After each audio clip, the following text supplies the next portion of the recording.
Shirley, and then I'm an independent creator of data visualizations. I started out my career back in 2012 as a software engineer at a big data company, where I first learned how to use D3. And I loved that so much that for my second role 2 years later, I decided to be a front-end developer for a data visualization product. And in 2016, I went and just quit my full-time job and went right into freelancing, specializing in data visualization.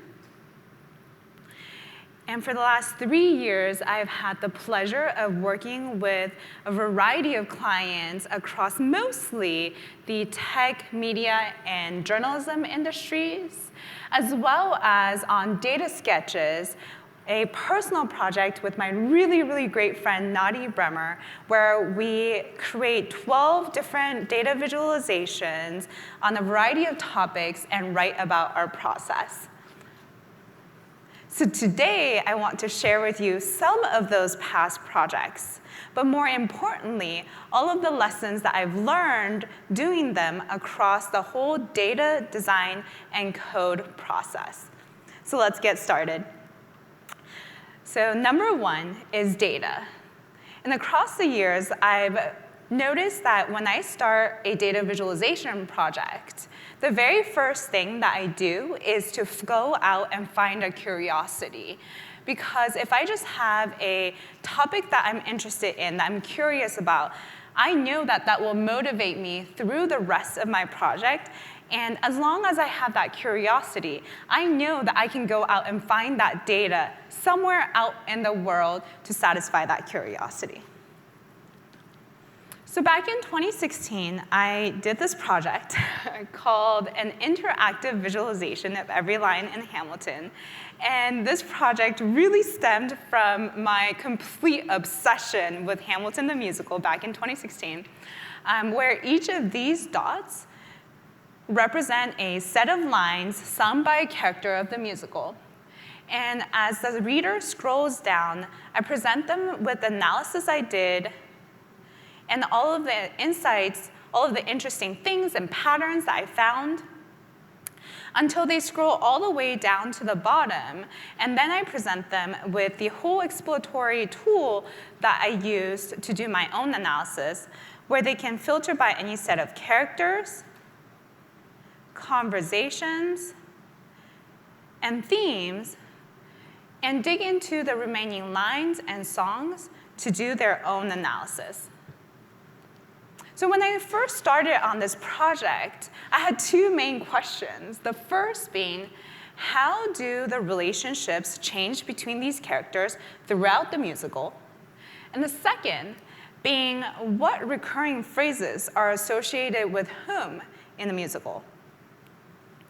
And as you can probably imagine, none of this data was available anywhere out there, at least digitally. And so I had to manually go through all of the lyrics of the musical, noting all of the recurring phrases. Those are my notebooks and Post-its, and then grouping all of those recurring phrases into themes. And then I had to manually go through the lyrics again to enter them into my computer. And at the same time, entering all of the characters and conversations by line number. And then I wrote a script to aggregate all of those metadata by the song and line number to get my final data set. And so this, as well as many similar projects, have taught me that as long as I have the curiosity and that motivation, I can go out and get any data set I want, within reason, legally, whether through manual entry or any number of automated scripts that I can write. And so now that I have the data collected, the next important thing I've learned is that I need to make sure to explore the data before starting out sketching on the design. This is one of my personal projects I did for data sketches called 4 Years of Vacations in 20,000 Colors, where I took 4,000 images across 13 trips, extracted the 5 primary colors, the 5 most frequent colors from each of those images, grouped those colors by the trip that it was taken on, and then arranged them by the day of the trip that it was taken on. And this project is just one of my personal favorites because I learned a lot about myself from this one, which is that I always knew that I really like taking pictures of nature when I'm traveling. So like all of these blues and greens made a lot of sense to me because I love like oceans and trees and lakes and rivers. But I was really confused as to why I had so many like reds and yellows. And when I went and took a look at the underlying photos, I realized that they were all food pictures. So apparently in this trip, 2014 trip to Japan, apparently all we did was eat. Yeah, I learned a lot about myself from this project. But and this project didn't actually start out so well. It actually started out quite disastrously. This is my very first design sketch after I collected all of my data. And the thing that I wanted to know from my data was where and when do I take my picture. So I like sketched out this really simple, like the x-axis is the time of day, and the y-axis is like the date and year that the pictures were taken on. I had really good intentions. I was like, I just want to know my photo-taking habits. But what I didn't do was go in and explore the data beforehand because I was just so tired after collecting all of the data. And so when I plugged the data in to D3 and put it onto the screen according to my plans, this is what happened.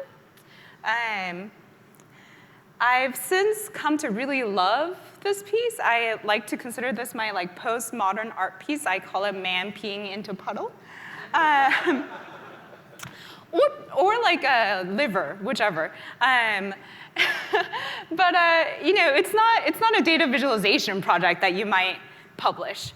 So I went back to the drawing board, I went back to my data set, and I asked myself, what metadata does each of these photos, does each of my data points have? And I realized that each photo, each color, has a metadata of the trip that it was taken on. So I could group by that trip. It has the information of the day of the trip that it was taken on. And so I decided to map that information to the angle around that group. And because there are colors, I have the information of hue, saturation, and lightness. And so I decided to map hue to the radius, so kind of the outward, sort of going outward. And that's how I got to my final visualization. And I learned from this project that it's really, really important before I start on the design to list out all of my data attributes so that I can assign them to visual channels, so that I can assign my quantitative attributes to visual channels like XY positions, radii, angle, width, height, and my categorical attributes to visual channels like colors and shapes. And make sure to watch out for any extremes, min and max like outliers in the data set. But throughout the years, I've also learned that creating compelling data visualizations take more than just assigning the right data attribute to the right visual channel.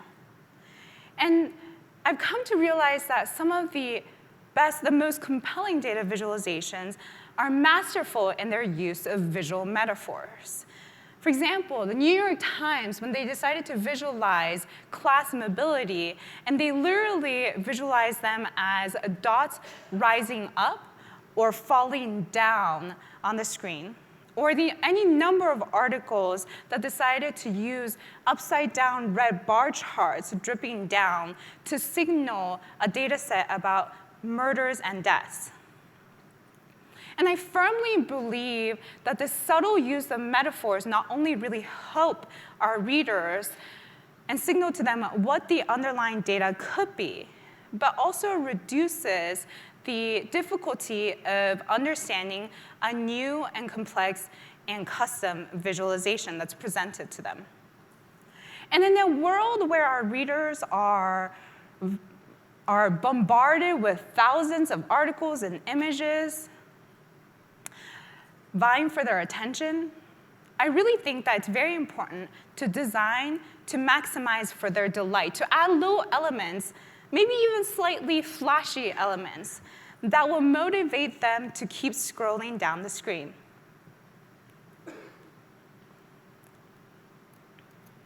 Back in 2017, I got to work on this article called Bust Out with my good friend Nadi Bremer and the US Guardian team. And it's an article about how American cities move their homeless population from one to another.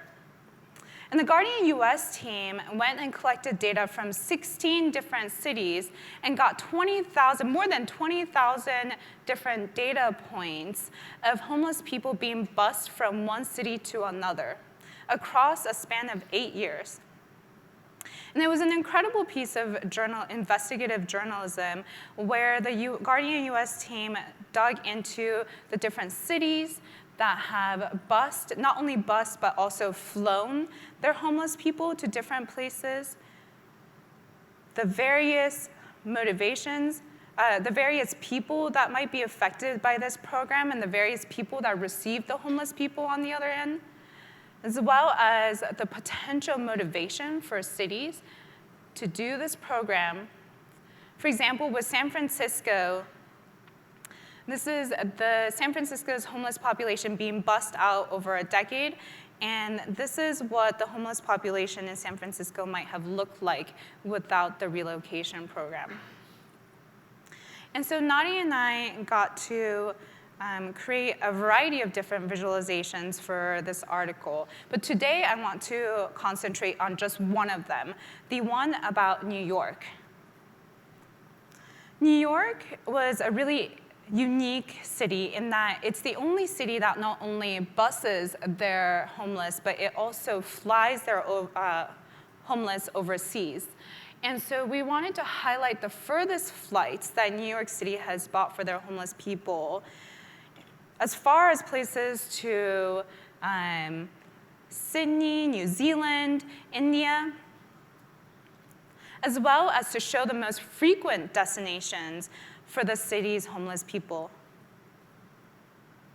And so to accomplish the first goal of highlighting the furthest flights, the very first thing we thought of course, a map. But we didn't want to use a map because not only did we already use a map in the very beginning to introduce our data set, but maps aren't the best for comparing relative distances between different starting and ending destinations. And so the second thought was a bar chart, because bar charts are great for comparing quantitative differences. That's what they're for. But we wanted to present our readers with something a little bit more visually interesting.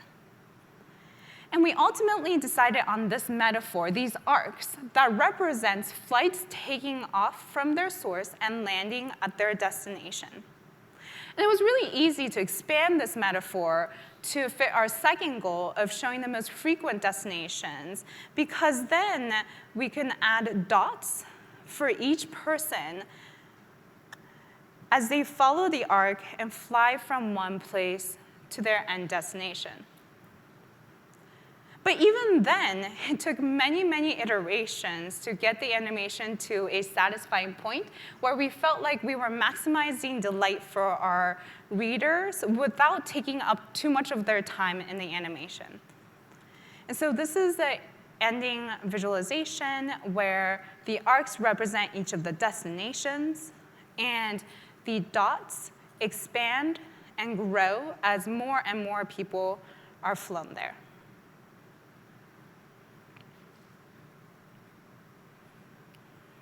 So far, we've talked about the data and the design. And now I want to talk about the code. Recently, I've started to joke around that creating data visualizations for the web is basically just drawing shapes with SVG paths and trigonometry. But it's really actually very true. And I found that one of the best things I I've done for myself and could have done for myself is to teach myself SVG paths, and especially the curve commands. Because with those under my belt, I found that I could create and draw any shape on the web that I could dream up. This is called Film Flowers, and it is a visualization of top blockbuster movies in the last 2 decades reimagined as flowers, where each of the petals are different parental guidance ratings, the colors represent the genres, and the size and number of petals are the movie's IMDb ratings out of 10. And I think there's some really beautiful ones in here, like The Dark Knight Rises, Inception. But the one I always, every single time, love sharing with everyone is 1997 Batman and Robin, for how tiny and really cute it is. And when I first published this project, I got some questions about, like, how hard was it to create all those shapes? How did you get those shapes? And the answer is that it's actually really very straightforward. All it takes is a little bit of knowledge about SVG paths, and in particular, the cubic Bezier curve command. And so I want to show you how that works with this cherry blossom flower. And so we start out with just one simple curve, this curve. And how this curve is drawn is that we start out with a starting point of 0, 0. And I like to think of it as we draw a line down to the ending point, that purple point. And then we have these 2 anchor points, the green and blue anchor points. And we tug those green and blue anchor points out until we get the curve that we want. We draw a line and another line. And then we draw another curve on the other side. Create 5 more, rotate them around, a little bit of color, and that's it. But just drawing shapes on the screen doesn't end up as data visualizations. And in fact, to create data visualizations, one of the most important things we need to do is translate data into visuals on the screen. And to do that, we need the help of some JavaScript libraries. And while I think that D3 is the definitive JavaScript library for creating data visualizations on the web, I also think that there are subsets of the library that don't do as good of a job as some other JavaScript libraries out there. And throughout the years, I've experimented with different combinations, and I've come to really, really like the combination of D3 with Vue and GreenSock, because I think it leads to much more efficient coding.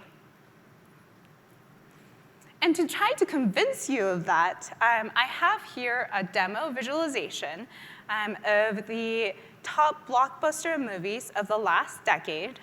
And there's 3 parts to this visualization. There's 2 histograms down here that show the Metascores and the box office figures, as well as this kind of like weird, kind of custom visualization up top that I've just been calling the area chart, where each of these kind of spikes or these curves represent a movie, and each one of them will rise up if its if its box office figure is more than the median, but it will droop down if its box office was lower than the median. And what I think is the funnest part is that you can interact with these histograms, and you can brush over and say, like, maybe I want a Metascore between 55 and 65, and these are the movies that are left over, and then maybe you want some that are some box office figures, and you can filter down to see what movies are left over with those filters. And so today, I want to kind of code that with you. So I have here a partially started version of that visualization, and I'm going to live code it with you So hopefully, please wish me luck that it will go well. So here's my code. And I'm going to start with this app.view. All the app.view does is it has a fetch to go get my data set. And I've gone and registered some data that View can keep track of the changes for. And then I'm going to create the area chart you saw earlier up here in this file. OK, so let's do that. So the very first thing I need to do is go and figure out the median box office figure. So I'm going to use D3 to go and do that. D3.median. Go get the median from the movies data set. And for that, I want to use the box office figure for each single movie to get the median box office figure. Once I have that, I want to use the metascores for each of the movies as the color. So I'm going to do color, min. Oh, sorry. I'm going to use the score, min, and max. And I'm going to get that from each of the movies as the score. I'm going to create a color scale with D3 using scale sequential. And I'm going to just use a color scale called interpolate veridis, I think is what it's called. And I'm going to say that I want to map the minimum and maximum scores to this color scale. The second thing I want to do is I want to map my movies data set to the x-axis. And in particular, what I want to do is map my the day that the movie was released to the x-axis. So what I'm going to do is go and get the minimum and maximum dates for each of the movies. D.date. And then I'm going to create a scale, a D3 scale, that will help me map those. So I'm going to call it x scale. Actually, I'm going to call it this.x scale is equal to, and I'm going to use a linear scale. No, wait. I think I'm going to use a time scale. And for the domain, what I want to do is I want to go and, because the curve that we're drawing is going to be centered around the release date, but I'm going to have to start the curve at 2 months before and then end the curve at 2 months after, I want the minimum date to be d3.time_month.offset. And I'm going to do the, oh, actually, I think here I want to do min date and max date. And I'm going to offset that min date by -2 months. And I'm going to offset the maximum date by 2 months. And then I want to map that minimum date to 0. And my maximum date to the width of the screen. I want to go and get the, oh, the font size? Yes, sorry. I think I did that for the app.view, but forgot for the area chart. Thank you. And now I want to go and map my box office figure to the Y scale. So I'm going to get my min and max box is equal to d3.extend and go and get movies and use, and here what I want to do is use the box office figure, but subtract that, subtract the median box office figure from that, and then create the Y scale. And this time, it's going to be a linear mapping between the box office figure and the Y scale. So give the domain of the min and max box office figure. And then I want to map the minimum box office to the very bottom of the screen. So that would be the height of my visualization. and I want to map the maximum, the highest point, to 0, the 0 position, the 0 y position. And then finally, I should just be able to create an area generator. So that should be equals d3.area.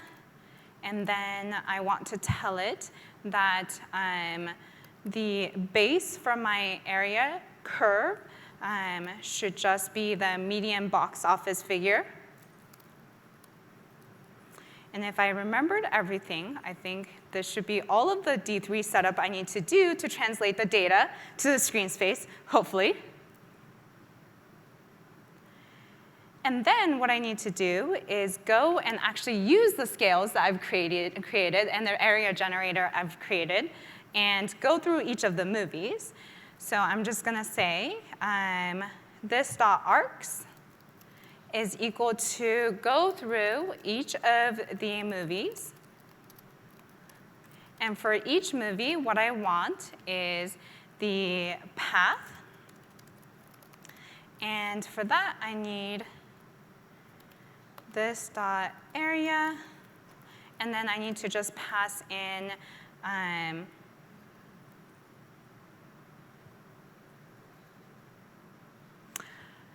blanking. So what I need to pass in is 3 points, the starting point, the release date, and the final point. So I'm remembering again. The very first point is I want it to be pass it into X scale so that, and then it should be time, month, the offset. So it should be 2 months before the release date, so -2. And then it should be the median box office, that baseline. And then the middle point should be the date itself of the movie release date. And the y should be the this dot y scale, pass in the box office figure minus the median box office figure. So actually up here, this should be this dot median box and this dot color scale. And then this should be this dot median box. And then the very last point should be the movie and plus 2 months. And then I'm just going to pass in the color fill. So use the color scale and map that to the Metascore.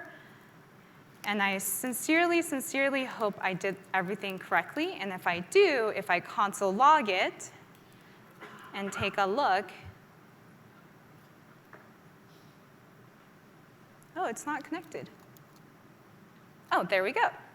And if I did this correctly, then hopefully the path, OK, yes. So, oh my God. Thank you. OK, so then these are SVG paths that will draw the curves. And then these are the colors that it will be filled with. So now I have the data ready. I've now translated the data into what I need for screen space. And all I have to do with View is go in and say, I want to create a path for each arc. And for a path, I say that the path command is just go and use that path string that I've just created. And for the fill, please use the color that I just got. And I'm just going to give it a white stroke. And if this goes well, hopefully a bunch of things draw. Oh my God, yes, but not quite. Because did I say color earlier? Oh, yes, I did. D.color. Yay! Thank you. But you might notice that like each of the curves are kind of spiky and mean. So I'm just going to show you how easy it is to like change that into a nice round curve in D3. And all I need to do is add on to this D3 area generator this command that says I want a curve, and I'm just going to, D3 has a bunch of different curve styles, and I'm just going to say D3 curve Catmull ROM, and then it will be nice and curved. And now what I want to do, that was part 1. And now what I want to do is show you how to do that interaction, that drag filter interaction I showed you earlier.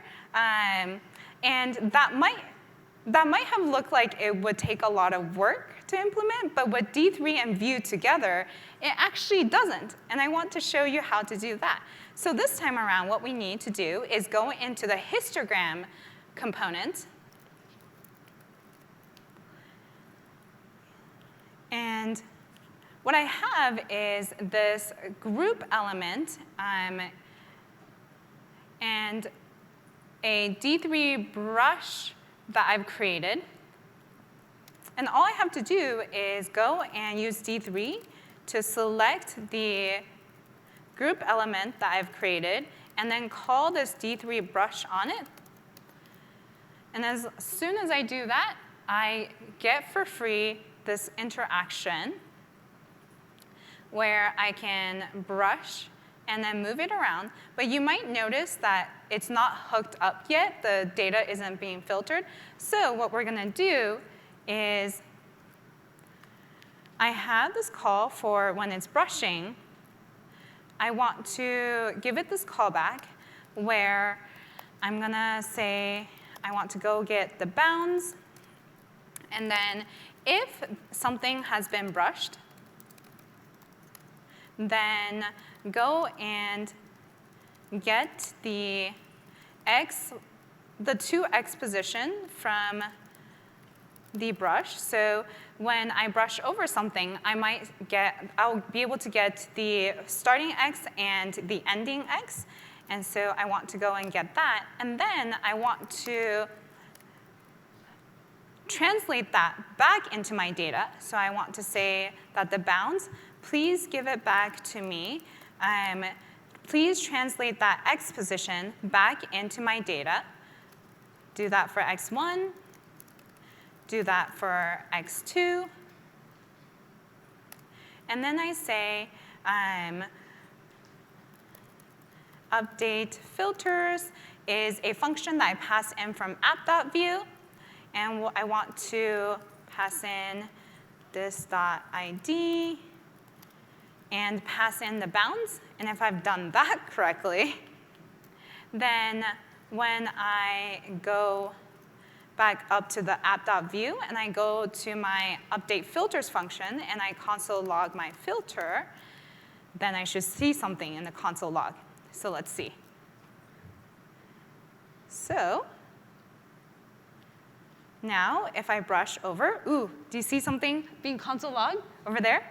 Yeah, so awesome. So then now we can see that what we're doing is asking for a score between 33 and 57, or a score between 33, oh yeah, these are all 57, okay.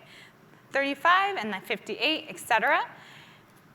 And now all I have to do is add that to my filters. So object the assign, my existing filters. And then I can filter down my movies data set by those filters. And this part, it always takes me a bit to remember exactly how to do it. But what I want to do is go through every movie and then go through, for each movie, go through each filter and do bounds filter. And what I want is to make sure first that, the bounds exist, and to only keep it if there's nothing filtered down by, or that, OK, this is where it gets, OK, so bounds 0 is less than d of the filter, and d of the filter bounds 1. Hopefully that worked. So basically, I'm saying that every movie needs to fit between the bounds of those filters. And I hope that worked. And so now, the filtered, yes, perfect. So there is 98 movies total, and depending on where I go, how I'm filtering, the movies data set becomes smaller. And now the final step of doing this is to go back into my area chart, and instead of using the movies data set to create my arcs, I use the new filtered data set. And I should be able to, nope. I should be able to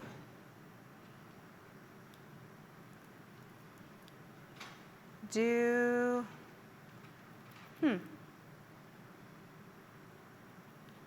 this dot filtered.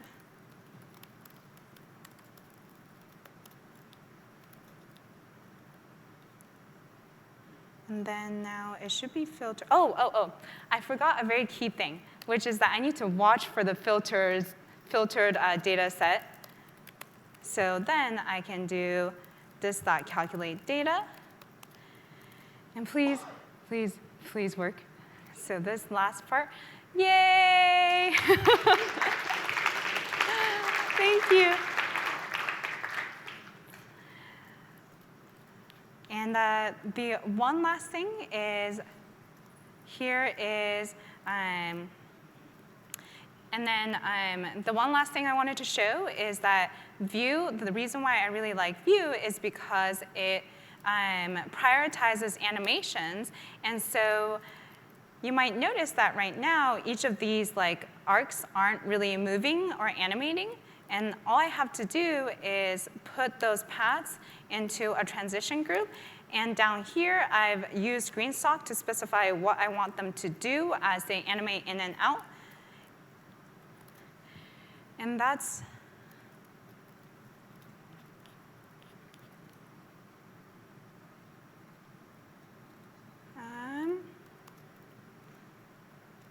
oh, they must be keyed, sorry. And then I need to give it a key is equal to d.id. And then now,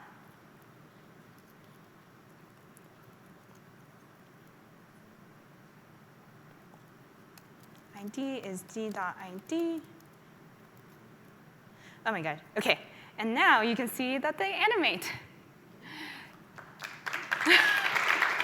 Sorry, that was a little bit more adventure than usual. To kind of summarize everything I did there, I like to use D3 for scales and shapes to translate data into screen space. And I like to use D3 for things that it is uniquely good at, like axes and brushes for common data visualization patterns. I like to use D3 with View, and I like to use View's reactivity system to replace D3's enter, update, exit pattern and dispatch system. And finally, I like to use both of those with GreenSock, and I can use GreenSock's tween with View to replace D3's transition, and I can use GreenSock's timeline for more complicated multi-step animations. And I think all of these three together have helped me create projects with fewer lines of code and have enabled me to develop much faster. So if any part of this appealed to you, if you're interested in D3 or data visualization, I've done more talks and workshops around all of these topics that delve deeper into what I've talked about today that you can please check out. And thank you so much for your time.